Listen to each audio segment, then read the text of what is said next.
Hello, Iron Bill, back again with another video. It's late at night, but we got some good news. Work has been delayed by 2 hours tomorrow, so I've got a little extra time here.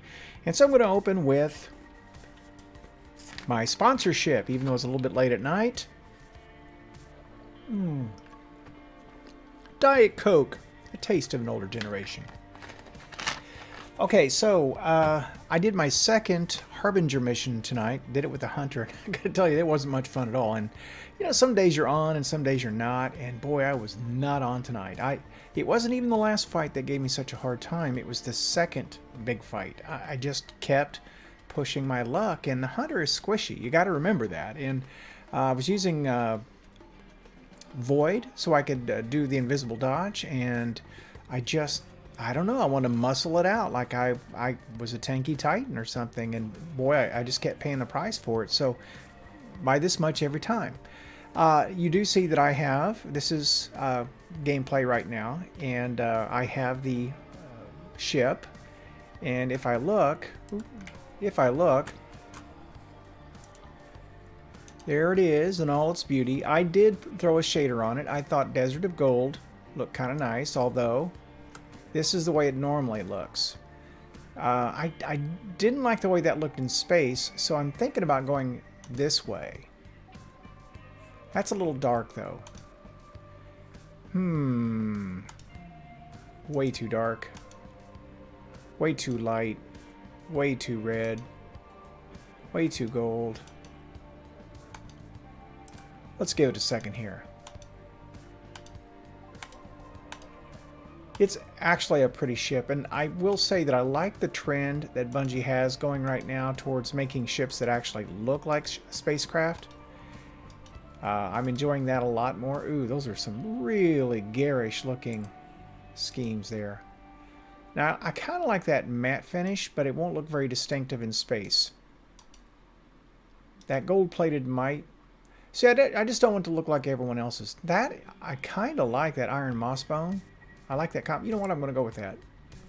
Now, you won't see it right away. I'll have to land and come back. But you see, this just kind of washes out. And I'm trying to find something that will really set it off. It's a pretty ship. It looks like a ship, and I like that. All right, so what I thought I'd show is the last part of this mission. After you collect all the feathers. And I could have had it last night. I missed some obvious feathers. 2 drops. And I was right on top of them. Oh well, got them. So I've got all the feathers done. But once you get that done, you actually have to go to a certain mission. So I'm going to go ahead and kill the game here and take it back to the video. And I'm going to play it from here. There it is in the EDZ, Bird of Prey. You want to mark it and then land in the EDZ. Now, it takes all of about 5 minutes once you get in, so it's no big deal. While it's loading in, I want to point out that game consoles are becoming more and more frequently available. I've had many opportunities to pick up Xboxes, both the X series and the S series, but not from places I want to get them from. Also, Sony PlayStation Direct also had another release today, and it was open for quite some time. So if you haven't gotten one yet, don't give up. You know, they're coming. I think Sony's catching up with the demand. I haven't paid attention to eBay for a few days, but I'm going to guess the prices are really going to start falling down there, and that's going to let you know scalpers aren't making any money anymore. When they give up on it, then the supplies are really going to open up. So it should be a lot easier to get one by then. Again, mine comes in on Sunday. Looking very much forward to that, and I will for sure have some gameplay video featuring that. That'll happen with just a little over a week left in the season, and I guess we'll just see where things go. Now, something I have to think about, though, is I wanted to do some game capture directly from the system. I would like to have the ability to stream from it if possible. See how I almost fell off there. So I'm looking at an Elgato, which is a device that you put between your PlayStation and your computer so that you can record directly into your computer. But my other problem with that is hard drive space on my computer. I only have a terabyte that I can do. Well, a terabyte and a half. And while that sounds like a lot, when you're doing a lot of video, it really is not. And I've offloaded a lot of video on 2 terabyte storage, filled it right up. And if you've looked on my channel, I have probably a couple hundred videos up, something like that, maybe even more, because I've been posting for a little over a year on the regular, and I do post regularly, average about 4 or 5 times a week, and it adds up. So yeah, I don't know what I'm going to do about that for sure, but I want to have the ability to stream if I want to do it, and the only way I can do that, well, I don't know, that's not the only way. I mean, PlayStation in the past had a way for you to stream directly from the PlayStation. I just don't know. I don't know what the quality would be, but we'll see. Anyway, if all this looks familiar, it's because, well, it is. And if you're running the Harbinger mission at all, you know this area quite well. And to be honest, when you got the object on the map like this, you can pretty much go straight to it. And honestly, I don't even have to kill stuff. I don't know. I just do. And yeah, I need the practice, I suppose. I've gotten a few interesting rolls of the Hawk Moon, although the ones I got tonight, the one I got tonight, I guess, I only got one.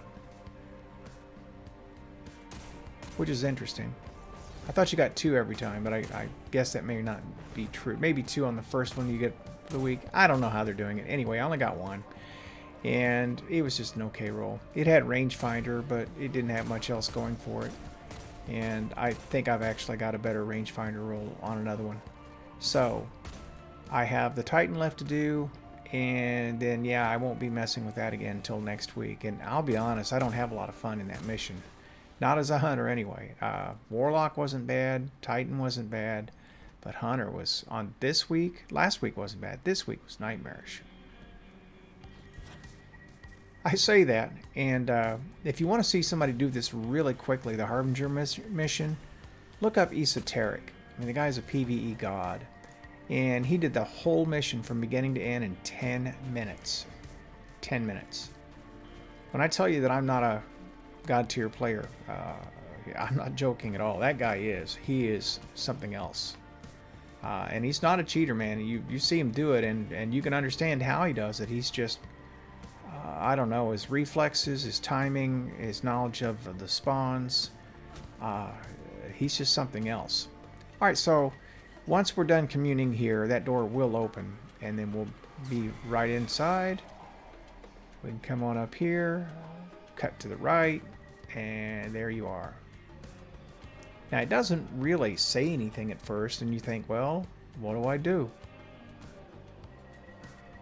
But you've got to be in there for a minute, and I just kind of walked around it. It's a pretty ship, by the way. The models are so much better than Destiny 1. I mean, they still are a little on the thickish side of things. There you go. It finally pops up.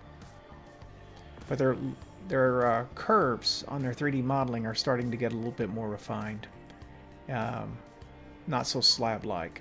So I used to build RC model planes, build and design them, actually, and I was competitive at that. In fact, I was a judge at the Scale RC Nationals, and they held them in, I want to say Lexington. I can't remember now. Kentucky. That was back in the 80s. Oof, long time ago. Anyway, I've always loved aircraft, so anything that looks like an aircraft, I love. Alright, so there it is. Nothing to it. I hope you enjoyed the video. If an old guy like me can do this, you can do it too. You can get it. If you can get someone to help you with it, it'll be much easier, but you can do it solo if you have to play alone. Just set yourself an hour aside and shouldn't be any problem. Anyway, thank you so much for watching. This is Iron Bill, signing out.